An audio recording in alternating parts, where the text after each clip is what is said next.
We're going to continue with our speakers. The next speaker is someone who's talked before at our events.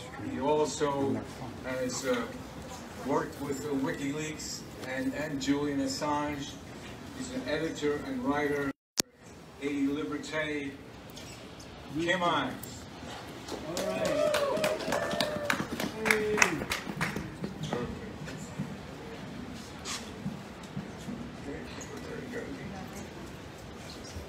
Good afternoon. Thank you, NYC Assange, for this event. We should know that in this building, the British Consulate is organizing a counteroffensive to what's going on right here.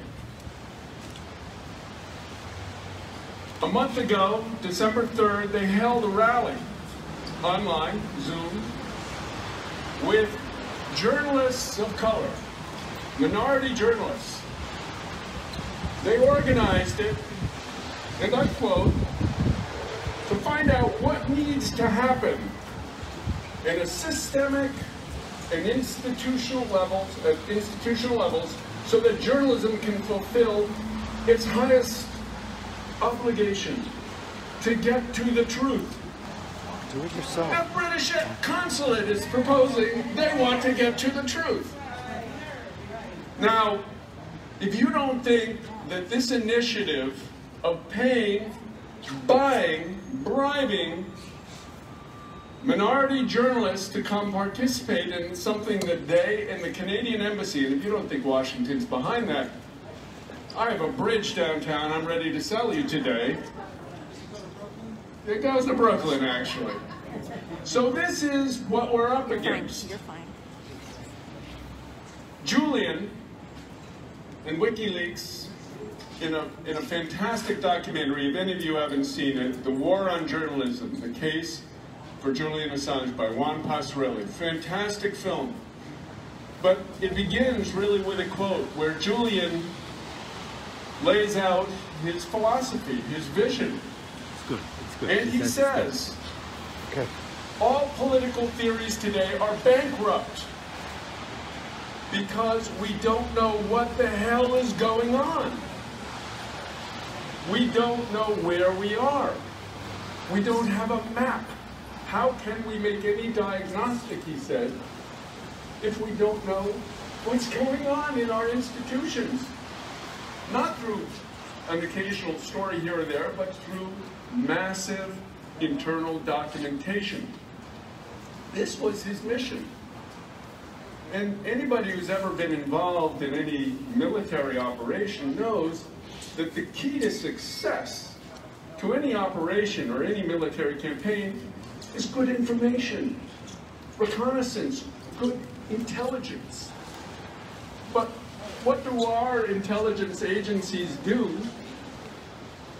The CIA, they don't give us the truth. They give us lies. They're trying to deceive us. They're trying to hide the truth from us. Their purpose is not to give us the truth. And this is what WikiLeaks did. They gave us the truth. They gave us the unvarnished, indisputable, bona fide information that we can begin to make our strategies and make our campaigns upon. Now, WikiLeaks hasn't just released thousands of documents, they've made it available to us. There's a fantastic website, I don't know how many of you have used it or know it, but +D, or the Public Library on U.S. Diplomacy. And in this, they not only have the 251,000 cables of the U.S. embassies around the world that became known as Cablegate, but they also have 3 million cables that have been declassified but then are reclassified, which are released by the U.S. government dating from 1973 to 79. Now, the U.S. government is supposed to declassify these documents after 25 years. That's what the law says. So theoretically, we should be seeing documents unclassified since 1995. But as far as they've gotten is 1979. They're 16 years behind on this. And even when they release it, they put it in a PDF form, which you can't have access to, really. It's very difficult to get. It's practically hidden. But WikiLeaks put it out on the +D site.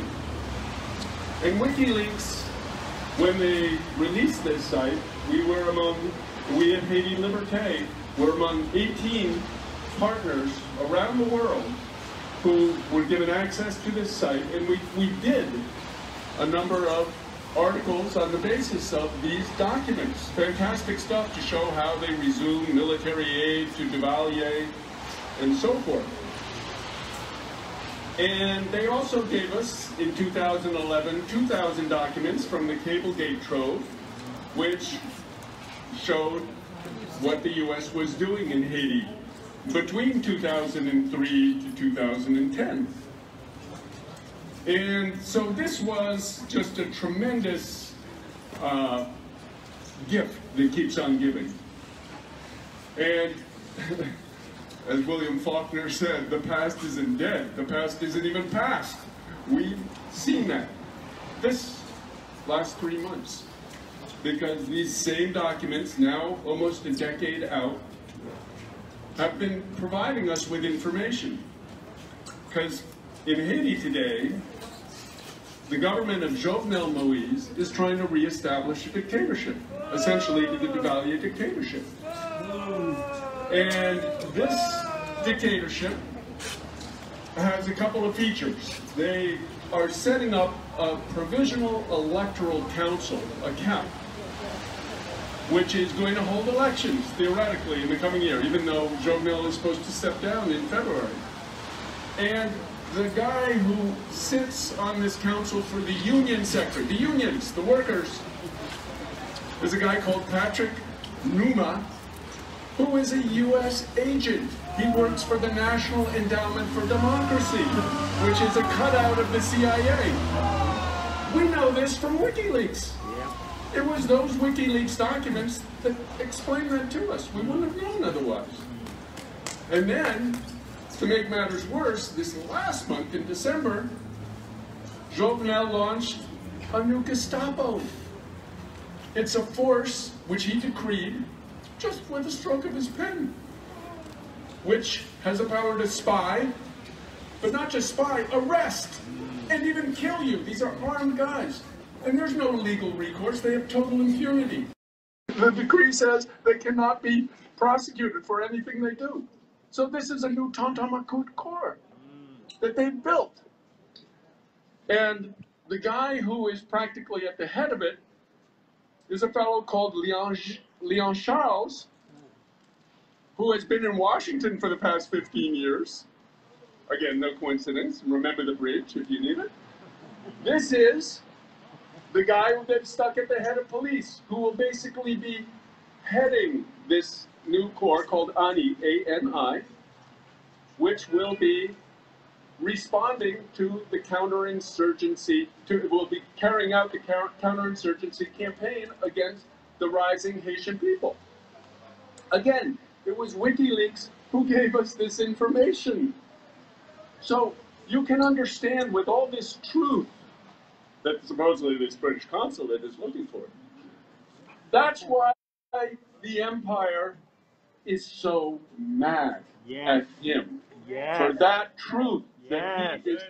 And to finish, let me just remind us all, because you all know, I see this is many familiar faces, even though they're masked, that as one of his slogans, I don't know if he came up with it or somebody, but he said, courage is contagious. Yes, sir. Yes, courage sir. is contagious. Yes, I would maybe modify it to say courage can be contagious.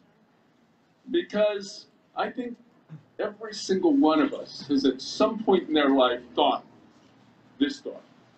If I had the possibility to change the world, save the world, through my act, but it was going to cost me my liberty or my life, would I do it? would I do it?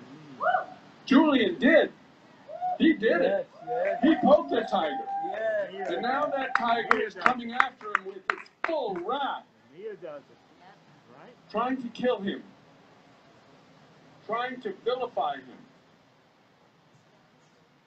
And he must have thought, at some point in that process, will the people of the world rally to my defense? Will they stand for the same principles that I'm standing for? So the ball is in our court. Yes, sir. Will we have the courage, the determination, the resolve, the spirit of sacrifice to defend Julian Assange and WikiLeaks and make our contribution to children and saving the world? Thank you. Yes, sir.